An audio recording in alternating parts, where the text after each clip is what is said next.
జీవాహారము అనే అనుదిన ఆధ్యాత్మిక కార్యక్రమానికి మీకు మా ప్రేమపూర్వక ఆహ్వానము. ఈరోజు వాక్యాన్ని బైబిల్ గ్రంథం నుంచి ధ్యానించుకుందాం. మత్తయి సువార్త 1వ అధ్యాయము 22వ వచనము. ఇదిగో కన్యక గర్భవతి అయి కుమారుని కనును, ఆయనకు ఇమ్మానుయేలని పేరు పెట్టుదురు అని ప్రభువు తన ప్రవక్త ద్వారా పలికిన మాట నెరవేరునట్లు ఇదంతయు జరిగెను. ఇమ్మానుయేలను పేరునకు భాషాంతరమున దేవుడు మనకు తోడని అర్థము. బైబిల్ గ్రంథంలో మనము చూచినట్లయితే మరి భక్తులకి దేవుడు తోడై ఉన్నాడు. అబ్రహాముకి దేవుడు తోడై ఉన్నాడు, ఇస్సాకుకి దేవుడు తోడై ఉన్నాడు, యాకోబుకి దేవుడు తోడై ఉన్నాడు, అలాగే యోసేపుకి, మోషేకి, యెహోషువాకి. బైబిల్ గ్రంథం అంతటిలో కూడా దేవుడు తోడై ఉండే దేవుడు అని అక్కడ మనము చూచుచున్నాం.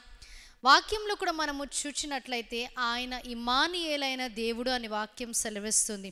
యోహాను సువార్త 1వ అధ్యాయంలో మనము చూచినప్పుడు ఆయన శరీరధారిగా కృపా సత్య సంపూర్ణుడిగా మన మధ్యలో నివసించెను.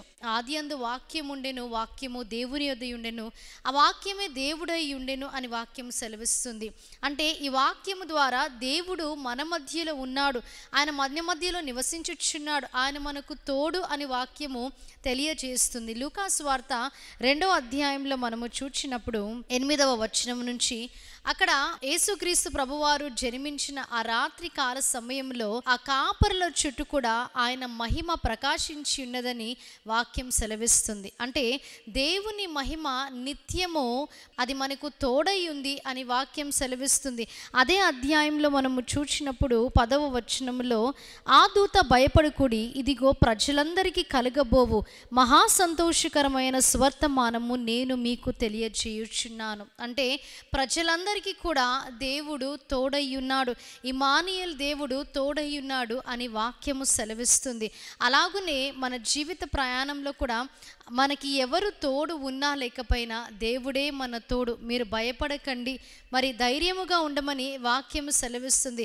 కాబట్టి ఈయన తోడుగా ఉండే దేవుడు. ఇక్కడ మనం చూచినట్లయితే దావీదు పట్టణమందు నేడు రక్షకుడు మీ కొరకు పుట్టి ఉన్నాడు, ఈయన ప్రభువైన క్రీస్తు. ఆయన మనని రక్షించడానికి, మనకు మరి తోడుగా ఉండడానికి ఆయన మరి మన నిమిత్తమై దిగివచ్చి ఉన్నాడు. మనని రక్షించడానికంటే పాపము నుంచి రక్షించడానికి, మరి ఎంత మనకి చదువు ఉన్నప్పటికీ, ఎంత ఆస్తి మనం కలిగి ఉన్నప్పటికీ, బలము శక్తి ఉన్నప్పటికీ రక్షణ అనేది మన జీవితంలో లేకపోతే, యేసుక్రీస్తు ప్రభువారిని సొంత రక్షకునిగా మనం అంగీకరించకపోతే ఆ పరలోక రాజ్యానికి మనము చేరము. కాబట్టి ఆయన మనకి తోడై ఉండే దేవుడు. కాబట్టి మనము కూడా ఆయన వైపు చూచే వారముగా ఉండాలి. ఎన్నోసార్లు మన జీవితంలో మనము ఒంటరిగా ప్రయాణిస్తున్నప్పుడు మన తోడు ఎవరైనా ఉన్నారా లేదా అనే ప్రశ్న మనకి వస్తుంటుంది. కానీ ఇక్కడ వాక్యంలో మనం చూచినట్లయితే ఇమ్మానుయేలు దేవుడు నీకు తోడుగా ఉంటానని వాగ్దానము చేస్తున్నాడు. ఈ ఉదయకాల సమయంలో కూడా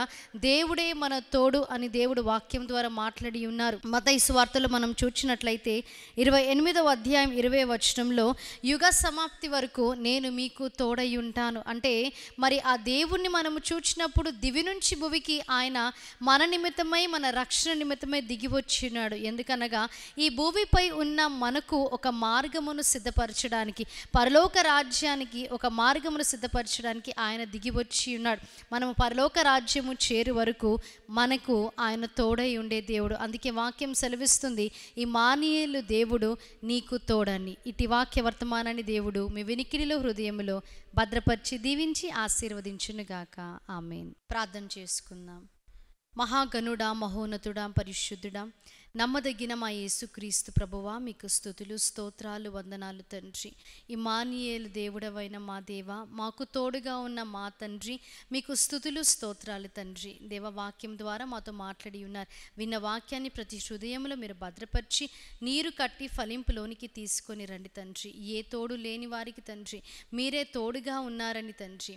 దేవా అభయహస్తముని మీరు మాకు దయచేసి, దేవా మీరు వాక్యం ద్వారా ధైర్యపరిచినందుకు మీకు స్తుతులు, స్తోత్రాలు. మీరే ప్రతి ఒక్కరికి తోడుగా ఉండి సహాయము చేయండి. యేసుక్రీస్తు నామములో అడిగి వేడుకుంటున్నాం ప్రియ పరలోకపు తండ్రి. ఆమేన్. మరణాత. దేవుడు మిమ్మల్ని అందరినీ దీవించి ఆశీర్వదించును గాక.